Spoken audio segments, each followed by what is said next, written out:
Everyone, welcome to artificially YouTube. আজকে আমরা যাচ্ছি একটা ইতিহাসের সাক্ষী হতে। হ্যাঁ, শুধু ইতিহাসটা আমাদের না, সারা বিশ্বের একটা ইতিহাস। সেটি হচ্ছে জটায়ু আর্থ সেন্টার। 52 কিলোমিটার্স তিরুবনন্তপুরম এয়ারপোর্ট থেকে দূরেই কোল্লাম ডিস্ট্রিক্টে এই জটায়ু আর্থ সেন্টারটা সিচুয়েটেড। সেখানে এসে আমরা পড়লাম একটা বিশাল লম্বা লাইনে। এখানে যদি না আসতাম তাহলে জানতেই পারতাম না যে এখানে এত বড় অ্যাট্রাকশনটা আছে, তাও আবার আমাদের কেরালাতে।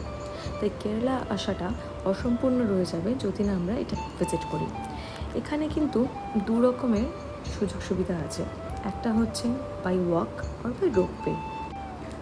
যদি শুধু স্কাল্পচার ভিজিট করেন তাহলে পড়বে আপনার টিকিট 266 রুপিস, আর সাথে যদি নেন কেবল কার রাইড সাথে হচ্ছে 289। টোটাল আপনার প্যাকেজ হচ্ছে 5555 একটা প্যাকেজ।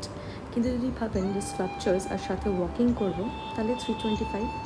আমরা কিন্তু এই কেবল রাইডটাই নিয়েছিলাম, কারণ যত বেলা বাড়বে তত কিন্তু এখানে রোদও বাড়বে, তাই তখন ওয়াকিং করে যাওয়াটা বেশ সাহসের প্রতীক।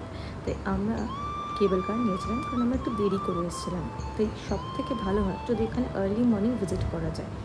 আর এমনিও এখানে যে কটা আপনার অ্যাডভেঞ্চার পার্ক আছে, তাতে যা যা জিনিসপত্র আছে এবং অনেক কিছু আছে যেগুলো আমরা সেখানে করতে পারিনি সময়ের অভাবে। সেই জন্য এই গেম জোনগুলো প্রত্যেকটা জিনিস করতে গেলে আপনাদের বেশ সময় নিয়ে আসতে হবে।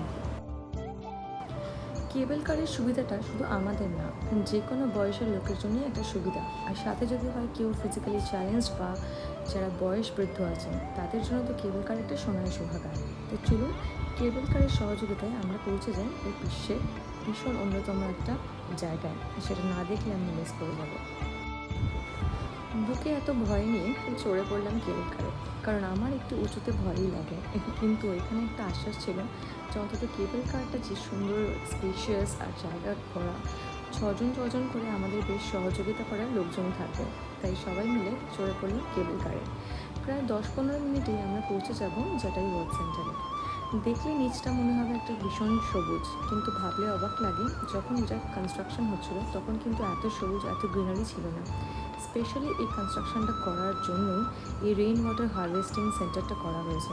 এখানে কিন্তু পুরো বলতে গেলে একটা ইকো ট্যুরিজম পার্কের মতো। তাই একটু পরেই আমরা পৌঁছে গেলাম সেই সুন্দর জায়গা জটায়ু আর্থ সেন্টার। জটায়ু আর্থ সেন্টারটা শুধু কেরালা ডিস্ট্রিক্ট না, এটা পুরো ওয়ার্ল্ডের জন্য একটা ইউনিক স্ট্রাকচার। বলতে পারো বার্ডের একটা বড় স্ট্রাকচার্স, সব থেকে বড়। এটা কিন্তু পুরোপুরি প্রাইভেটলি ফান্ডেড। আর কিছুদিন আগেই এখানে মিউজিয়ামটাও ইনভেন্ট হয়েছে, কিন্তু এই মিউজিয়ামটা এখন বন্ধ। কিন্তু যখন মিউজিয়ামটা খুলে যাবে তখন কিন্তু আপনারা এই জটায়ু পাখির চোখ অব্দি যেতে পারবেন। সেই জন্য আমরা যখন গেছিলাম তখনই সেটা আন্ডার কনস্ট্রাকশন, এবং বিভিন্নভাবে এই স্ট্রাকচারটা এমনভাবে তৈরি করা হয়েছে যে সানসেট আর সানরাইজ এই দুটোর সময় এই জটায়ু আর্থ সেন্টারে পুরো কালারটাই চেঞ্জ হয়ে যায়। এখন যেমন আমরা একটা মধ্যের সময় গেছি সেজন্য এটা একটুখানি গ্রেইশ আর ব্রাউনিশ দেখাচ্ছে, ঠিক যখনই এটা সানসেটের সময় যাবে তখন এটা সম্পূর্ণ লাল রঙের হয়ে যাবে।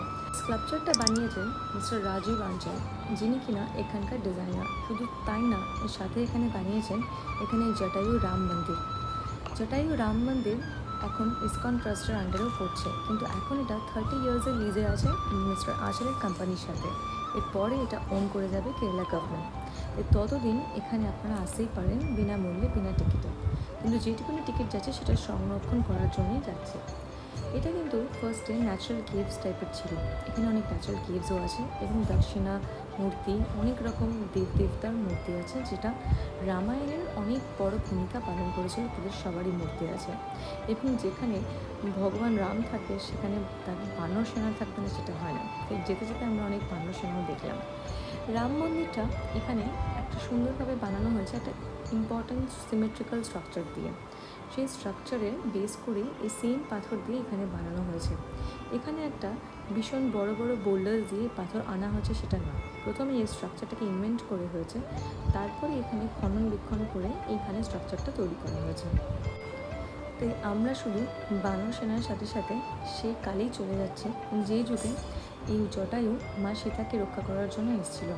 শুধু তাই নয়, এখানে একটা ভীষণ ইম্পর্ট্যান্ট মেসেজ করা হয়, সেটা হচ্ছে ডেডিকেটেড টু ওমেন সেফটি। তাই ওমেন সেফটিটা যে সেই রাম যুগ থেকে চলে আসছে সেটা আমরা আজকেও জানছি, আর সেটার জন্য এত বড় স্যাক্রিফাইস করলে যে তার বড় মন্দির হবে সম্পূর্ণ কিছু নয়। তাই আমরা এটাতে চলে এলাম আমাদের রেসপেক্ট দিতে। মন্দির খুলে যায় সকাল 8টা থেকে বিকেল 5:30 অবধি, কিন্তু তার আগেই আপনাকে আসতে হবে, কারণ যত বেলা বাড়বে এখানে আপনাদের রোদও বাড়বে। কথায় বলে এইটাই সেই স্থান যেখানে স্বয়ং রাম এসেছিলেন জটায়ুকে আশীর্বাদ করতে, এবং তার ফুটপ্রিন্টসও এখানে দেখতে পারেন। বীর জটায়ু নাকি নিজের শেষ নিঃশ্বাস রামের কোলেই ত্যাগ করেছিলেন, তাই এই ফুটপ্রিন্টটা অসামান্য কিছু না, এখানে থাকাটা একদমই দরকার। তাই জটায়ু আর্ট সেন্টারটা শুধু একটিখানি মূর্তি না, এটা একটা ইতিহাস আর সাহসের প্রতীক। তাই এখানেই সে রাবণকে যখন আটকেছিল, তাই এটা একটা শুধুমাত্র সাহসের প্রতীক থেকেও বড় কিছু। তাই যে মহিলাকে সম্মান করে তাকে সম্মান করাটা তো আমাদের অবশ্যই প্রয়োজন। তাই বীর জটায়ু এই বীরত্বের কাহিনীটা যেন যুগ যুগ ধরে এখানে থাকে, সেই কামনাই করি। তাই কেরালা এলে জটায়ু আর্ট সেন্টার না এলে কিন্তু অনেক বড় ভুল হয়ে যাবে। তো অবশ্যই ইটস আ মাস্ট ভিজিট। আর ভালো লাগলে লাইক আর সাবস্ক্রাইব তো এমনি হয়ে যাবে। Thank you for watching.